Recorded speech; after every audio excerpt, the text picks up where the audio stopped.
तरह से हर पीड़ित को उम्मीद थी कि उसे कम से कम 10 लाख रुपए का मुआवजा तो मिलेगा ही मिलेगा। ध्यान दीजिए, ये 1984 की बात है। 10 लाख रुपए उस समय एक बहुत बड़ी रकम थी। लेकिन इसी के बाद शुरू होता है भारत के तत्कालीन प्रधानमंत्री राजीव गांधी की सरकार का असली खेल।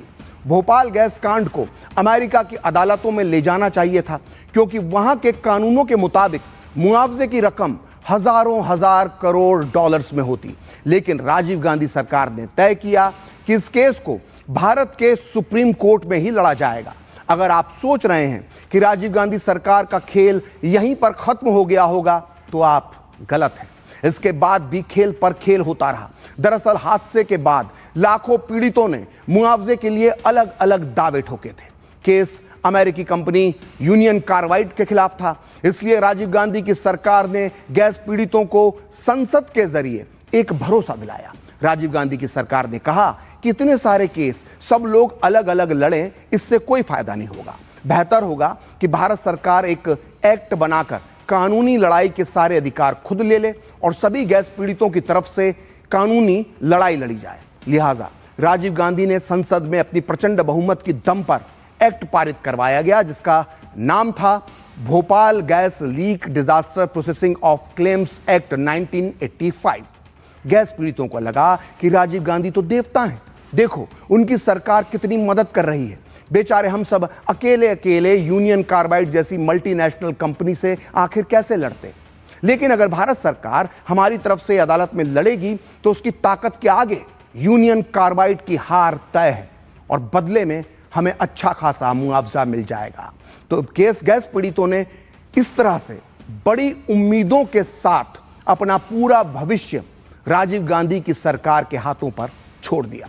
राजीव गांधी सरकार ने यूनियन कार्बाइड से मुआवजे की रकम वसूल करने के लिए सुप्रीम कोर्ट में केस दायर किया और सुनवाई भी शुरू हो गई। लेकिन तभी इस केस में आया एक मोड़।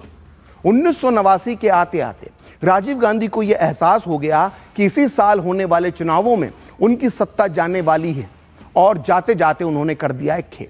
खेल क्या था दोस्तों? ये खेल नहीं था, पूरी तरह से 50,000 लाशों का एक सौदा था और साथ ही सौदा था गजाला की आंखों का। अब आप बहुत ध्यान से सुनिए, राजीव गांधी की सरकार ने क्या किया था। भोपाल गैस पीड़ितों की तरफ से राजीव गांधी की सरकार ने यूनियन कार्बाइड पर 3,900 करोड़ रुपए का दावा ठोका। कई लोगों के मुताबिक यह रकम भी कम थी और मुआवजा इससे कहीं ज्यादा बनता था, लेकिन ठीक है। लेकिन 14 फरवरी 1989 में सुप्रीम कोर्ट के बाहर अचानक राजीव गांधी की सरकार ने यूनियन कार्बाइड से एक समझौता कर लिया। और जानते हैं इस समझौते की कीमत क्या थी? सिर्फ और सिर्फ 715 करोड़ रुपए। सोचिए, राजीव गांधी की सरकार ने कार्बाइड से कहां तो 3900 करोड़ रुपए मांगे थे और डील किस पे करी? डील करी 715 करोड़ रुपए की। अब देखिए सुप्रीम कोर्ट के 3 जजों की बेंच ने जो क्या किया वो भी सुन लीजिए।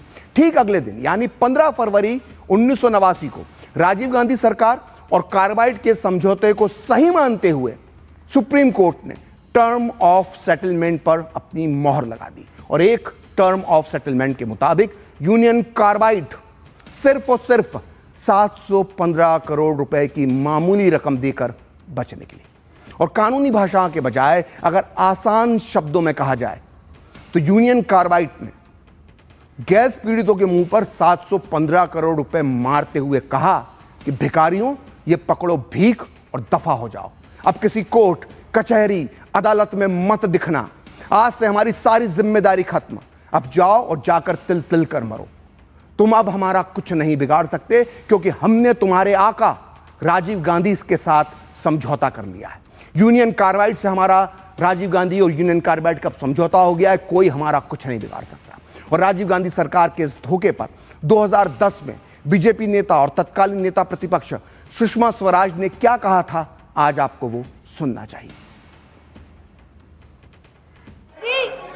615 करोड़ के 2 ड्राफ्ट, एक 420 मिलियन अमेरिकी डॉलर का और एक 68 करोड़ रुपए के भारतीय रुपए का 2 ड्राफ्ट मेज पर पटकते हुए हमारी न्यायिक प्रक्रिया की खिल्ली उड़ाते हुए, अपनी ताकत पर इठलाते हुए और गैस पीड़ितों को ठेंगा दिखाते हुए यूनियन कार्बाइड के लोग बाहर निकल गए।